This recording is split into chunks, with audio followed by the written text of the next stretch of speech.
Welcome to this beautiful podcast and this beautiful episode. My name is David Praise, or you call me Pastor David Praise. And this podcast is tagged The Mentor to the Mentee. And I have with me a distinguished, eloquent, proficient, dynamic God's man. Wow, all this for me. Yes, Pastor Chooks. Thank you He's very a much. wise man because we want to drop wisdom. Wow. I call it wisdom tips. Yeah. For excelling, even as a music minister, even as a word minister, especially to the uprising ministers, whether music or word. Because out there, a lot of information are thrown out there. Yeah. And I have come to understand one thing. Everybody is a product of information. That's right. What you allow in will determine what flows out. Yes. What you also did not allow in will also determine what you didn't bring out. So it's important we look at variety of issues or topics, as I would want to put it, so that we can throw out some clarity and at the same time teach, at the same time mentor people.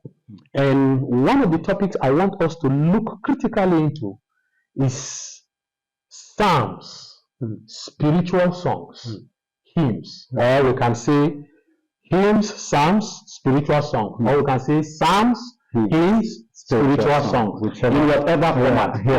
You understand me now? Yeah. Because I understand a lot of the uprising music ministers cannot differentiate this. Yes. So can you help us throw light Okay.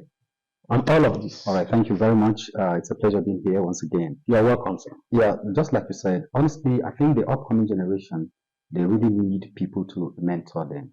One of the things mentorship does is that it saves you the years of struggle. Wow. Yes, because you meet a man who has been in a thing for over 30 years, like you rightly mentioned, and within in a jiffy, he's willing to just pour out his experiences and everything he went through. So you don't have to go through a process of 30 years to become like that man. Wow. Because Awesome. yes, he pours out everything. So I think people should really take advantage of this platform, honestly, especially music ministers and the upcoming world ministers. You know, you have a platform, one-stop place where you can just come, get the experience of so many years. You understand?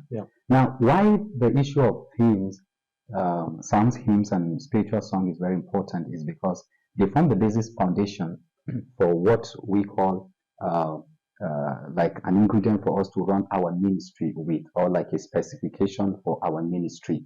Now, if you look at the music ministry, you will discover that these three things mentioned here, in a way, they actually encapsulate all the areas and aspects of our ministry. Yes. Very true. So if you take Psalms, for example, Psalm has to do with everything that the music minister is meant to do. In Psalms, you have worship. In Psalms, you have praises. In Psalms, you even have prayer. Remember, David will always cry, the enemy are, they're about to overwhelm me. But then my God will fight for me. You understand? In Psalms, you also have exhortation, edification, and all of that. So you have worship. Yes. You have prayers. We have praises. We have exaltation, even edification, thanksgiving. All of these embedded in Psalms. Yes, they are in Psalms. And these are the attributes that build what we do, our entire ministry. So whether you are doing a contextualized gospel, you know, that's where maybe, because you know church music is basically divided into two. You have church music itself, and then you have the contemporary gospel. Under the contemporary, you have what is called contextualization, where you deal with issues that have to do with life in general. It is under that contextualization that you want to preach to somebody who is a non-Christian. You know, non-Christian, you can evangelize to him through that. But when you come to church music, you are dealing with people who are already born again, who are in an assembly, and then together you worship God in that assembly. But not too many people even know that there is this divide. You understand? Awesome. Yes, there's this divide. So imagine that you want to go out for an outreach, and then you take somebody somewhere, and then he's singing a worship song. The first thing the worship song will do to the people who are not in the Christian fold is that it repels them. There's a way they think about it, you understand? But in contextualization, now you look at the people you are reaching out to, and then it will also determine even the genre you take to them. Yeah. You get what I'm saying? Yeah. But now if we go back to Psalms now both the Psalms, the hymns, and the spiritual song, they all have these attributes. They are all can be used for worship, praise, thanksgiving, exhortation, encouragement, prayer, and all that. But there are certain aspects of their manifestation that differs. Now let's take Psalm for example. Psalms are songs of worship, of praise, thanksgiving, all this that all the attributes we mentioned. Yes. Psalms are those, except that Psalms are actually inspired scriptures. Oh, Psalms are actually inspired scriptures. Now, I love that. The rest of them are inspired. Yes. But why I added scripture to Psalm is that Psalms are scriptures because the men were inspired to write them, and they are part of the canonized Bible.